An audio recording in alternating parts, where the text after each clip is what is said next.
একটা হলো জান্নাত, আরেকটা হলো জাহান্নাম। জাহান্নামের ভিতরে অশান্তি ভীতি রেখে আর জাহান্নামীরা কিছুই দেখবে না।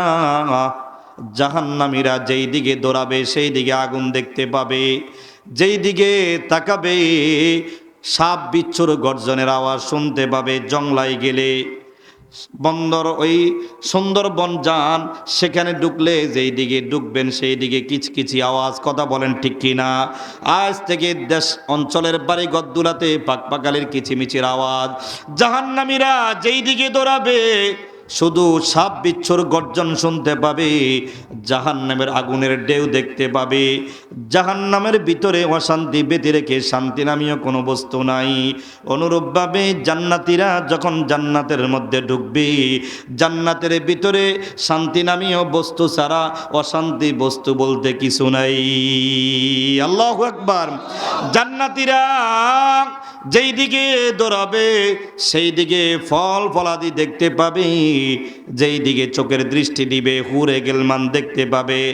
আয় রব্বে কারিম, ওই দিন আপনি আমাদেরকে জান্নাতি মেহমান হিসাবে কবুল করেন, বলেন আমিন।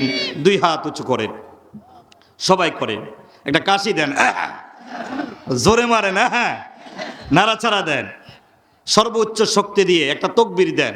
যারা টেলিভিশনের আড্ডায় আছে, যারা জুয়ার আড্ডায় আছে, যারা নাচ গানের আড্ডায় আছে, আল্লাহ আমরা দোয়া করি তাদেরকে দ্রুতগামী তুমি এই জান্নাতি পরিবেশে কবুল করো, আমিন বলেন। নারায়ে তাকবীর। হয় না, আমি আরো জোর দেন, ইলেকশনের সময় যেই জোর দিছেন, নারায়ে তাকবীর। আলেম ওলামা যেখানে, মসজিদ মাদ্রাসা যেখানে, পীর মাশায়েখ যেখানে, নারে তাকবীর। আল্লাহ আপনি কবুল করেন, আমিন বলেন। কোনো অসুবিধা হবে না তো? কোনো টেনশন নাই তো? আমি যদি কিছু সময় বয়ান করি থাকবেন না ভাগবে? কারা কারা ভাইগা যাবেন দেখি তো? মাশাআল্লাহ। কারা কারা থাকবেন শেষ মুনাজাত পর্যন্ত? নারায়ে তাকবীর। আল্লাহ আপনি কবুল করেন, আমিন বলেন। তাহলে কি জাহান্নামে যেতে চাই না বেহেশতে যেতে চাই? তবে আমার ভাইয়েরা, রব্বে কারীম জানায়া দেন সব মানুষ আমার কাছে পছন্দের মানুষ নয়, সব মানুষ আমার কাছে দামি মানুষ নয়। আমরা মনে করি কারা দামি? সমাজে যার টাকা পয়সা আছে, 2-4 তলা বিল্ডিং আছে, যার ডাকে হাজার মানুষ সাড়া দেয়, যার পিছনে মানুষ গুরু গুরু করে, আমরা মনে করি সেই লোকটা সমাজে দামি। কথা বলেন ঠিক কিনা? হ্যাঁ, দুনিয়ার লাইনে সমাজে সেই লোকটা দামি। রব জানায়া দেন না না, সব মানুষ আমার কাছে দামি নয়। কোন মানুষগুলি আমার কাছে দামি? রব্বে কারীম সূরা নূরের মধ্যে জানায়া দেন, ফি বুয়ুতিন আযিনাল্লাহ। আল্লাহু আকবার বলেন। ফি বুয়ুতিন আযিনাল্লাহ আন তুরফা ওয়া ইউযকারা ফীহা ইসমুহু ইউসাব্বিহু লাহু ফীহা বিল গুদুব্বি ওয়াল আসাল। সব মানুষ আমার কাছে দামি নয়। ওই মানুষগুলি আমার কাছে পছন্দের সিলমারা মানুষ, যেই মানুষের জিহ্বার মধ্যে রব্বে কারীমের নামের জিকির থাকে। সুবহানাল্লাহ বলেন। যেই লোকটার ঘরের মধ্যে নামাজ আছে, যেই লোকটার ঘরের ভিতরে জিকির আছে, যেই ঘরের ভিতরে স্বামীও নামাজ পড়ি, যেই ঘরের ভিতরে তার বেগম স্ত্রীও নামাজ আদায় করে, যেই ঘরের মানুষগুলি আল্লাহর নামের জিকির আদায় করে, এমন মানুষ সমাজের মধ্যে বাস করে। দিনরাত 24 ঘন্টা হাজার কথা বলে, লক্ষ কথা বলে, দিনরাত 24 ঘন্টা আল্লাহর দেওয়া অক্সিজেন নেই, আবার শ্বাস পালাই। 24 ঘন্টার মধ্যে লক্ষ লক্ষ ফালতু কথা বলে। কিন্তু যে আল্লাহ তাআলা জিহ্বা ঠোঁট দিয়েছেন, ওই জিহ্বা দিয়া 24 ঘন্টার ভিতরে একবারও রব্বে কারীমের নাম নেওয়ার মতো মানুষ পাওয়া যায় না। ঠিক না বে ঠিক? তার মানে টাকার দ্বারা শান্তি আসে না, বাড়ির দ্বারাও শান্তি আসে না, অট্টালিকার দ্বারাও শান্তি আসে না। দেখবেন এই সমাজে এমন শিল্পপতিও আছে, যেই লোকটা ঘুমের ট্যাবলেট খাওয়ার পর এয়ার কন্ডিশন এসির মধ্যে থাইকেও কিন্তু চোখে ঘুম আসে না। কথা বলেন ঠিক না বে ঠিক? আবার দেখবেন আপনাদের পাশে হাই রোড দিয়া একটা সকালবেলা ট্রাক ভর্তি ইট নিয়ে গেল। ইট ভর্তি ট্রাক চলতেছে দ্রুতগামী 80 থেকে 90 স্পিড উঠায়া।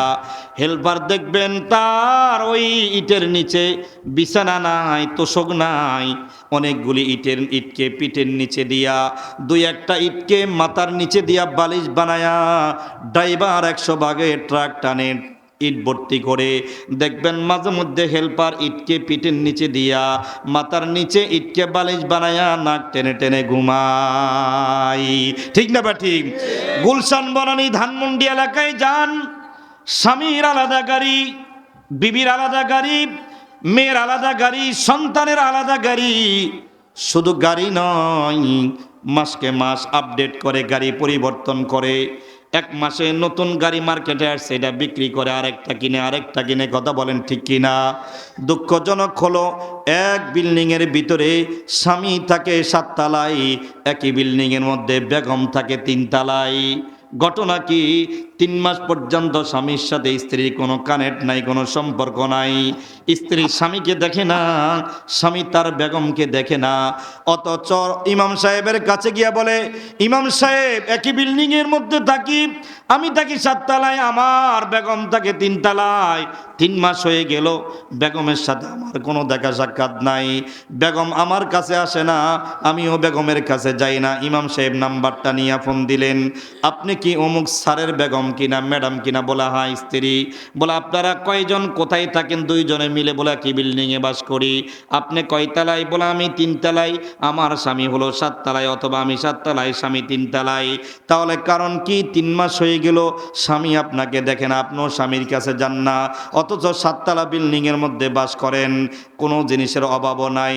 বেগম জানায়া দেয়, ওই যে নিচের থেকে ফাউন্ডেশন দিয়া 3 তলা কমপ্লিট করছে, এটা স্বামীর ঘাম জড়া টাকা।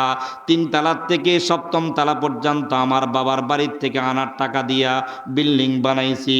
আমি তার কাছে ঠেকা নয়, তার কাছে ধরা নয়, সে আমার কাছে ঠেকা। কেন আমি 7 তলার থেকে সিঁড়ি বেবে স্বামীর কাছে যাব? ওর যদি প্রয়োজন হয় আমার কাছে আসবে। বলুন তো, এমন স্বামী আর স্ত্রী সমাজের মধ্যে আছে না নাই? জোরে বলেন, আছে না নাই? তাই তো আল্লাহ পাকের নবী বলেন, ইয়া ফাতিমা তুআনকিদি নাফসাকি মিনান নার। ও ফাতেমা, নিজেকে জাহান্নামের আগুন থেকে বাঁচাও। হে ফাতেমা, কবরে গিয়া যদি বলো আমি মুহাম্মাদুর রাসূলুল্লাহর মেয়ে, খবরদার ফাতেমা মুহাম্মদের পরিচয় দিয়া সেই দিন মাপ পাবে না। যদি বলো আমি শেরে আলীর স্ত্রী, যাকে আল্লাহ তাআলা তামাম পৃথিবীর কাফেরদের জন্য বাগ বানিয়ে পাঠিয়েছেন, জানেননি আলীকে আল্লাহ তাআলা কত শক্তি দিয়েছেন? যুদ্ধের ময়দানে কাফেরেরা তলোয়ার মারতেছে, তলোয়ার চালাইতেছে, তীর আক্রমণ করতেছে। কামুজ দুর্গের লোহার কপাটটাকে শেরে আলী মুরতাদা রাদিয়াল্লাহু আনহু সুবহানাল্লাহ বলেন, একজন বালক নওজোয়ান, যেই কপাটটাকে কমপক্ষে 70 থেকে 80 জন মানুষ লেগেছে একটা কপাটকে আলাদা করতে গিয়া সময় এতটুকু শক্তি প্রয়োগ করেছে। হযরত আলী এদের কাছ থেকে মুক্তি পাওয়ার জন্যে কামুজ দুর্গের লোহার কপাটটাকে টান দিয়া ছিঁড়ে হাতের মধ্যে নিয়ে ডাল তলোয়ারের মতো ডাল হিসাবে ব্যবহার করছেন। সুবহানাল্লাহ বলেন। যুদ্ধ শেষ হয়ে গেল, মুসলমান ইসলামের পতাকা উন্ডিন করে বিজয়ের মালা যখন পরিধান করেছে, সারেখারে দোয়ালম পয়গাম্বরের কাছে খবর গিয়েছে, নবী গো জানেননি আপনার আলী তো আজকে এক কেরামত জাহির করেছে। কেমন করে একটা মানুষ এত বিশাল বড় ওজনী লোহার কপাটটাকে একটা ডালের ন্যায় এক হাতে চতুর্দিকে তীরের সামনে ব্যবহার করেছে। সুবহানাল্লাহ। নবী আলাইহিস সালাম আলীকে ডাইকে বললেন, আলী রে, শুনেছি তুমি আজকে বীর বিক্রমে যুদ্ধের ময়দানে কামুজ দুর্গের লোহার কপাটটাকে এক হাতে ব্যবহার করেছ। আলী পারবানি পারবানি? আলী রে, সেই কপাটটা আবার নাড়াচাড়া করতে। আলী বলেন, কি বলেন নবী? যুদ্ধের ময়দানে দীর্ঘ সময় ব্যবহার করলাম, এটাকে তাড়াইলাম, উড়াইলাম। আলী একটা দৌড় দিলেন, আল্লাহু আকবার বলেন, জোরে বলেন আল্লাহু আকবার।